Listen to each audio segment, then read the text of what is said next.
Ngayong araw ay bumisita ako sa barracks ng isa nating kaibigan na betta fish breeder. Dito lamang yan, sa bayan ng Norzagaray, Bulacan.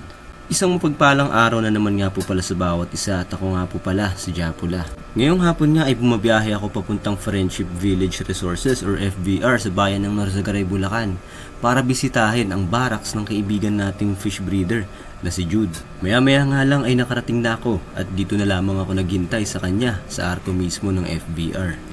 At pagkarating nga sa kanila ay makikita mo na agad ang kanyang literal na grow out tank dahil nasa labas ito mismo ng kanilang bahay. Maraming iba't ibang color variant ng HMPK ang kanyang hawak. May Super Red, may Platinum, may AOC, FCCP, Super Black at ang kanyang dinidevelop na Hellboy. Maliit lamang ang barracks ng kaibigan natin pero kitang kita kung gaano ka-organize at kung gaano niya na ma-maximize ang maliit na space na to. Kung susumahin nga ay halos aabot na rin ng 1,000 ang kanyang mga isda. Hindi pa kasama rito ang mga bago niyang breed at ang mga fry na iilang araw pa lamang.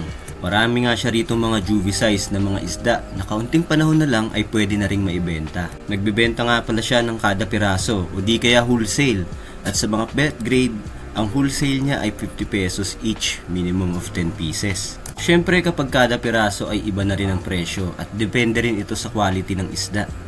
Depende rin ito sa breeder na gamit dahil namumuhunan din talaga pagdating sa mga materyales.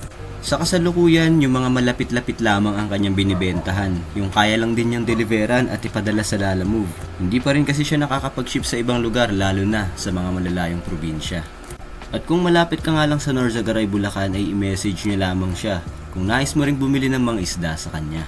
Ayon nga rin sa kanya ay nagsimula siya noong taong 2020. Kasagsagan ito ng pandemic. Nagsimula sa iisang isda hanggang sa nag-breed na rin siya.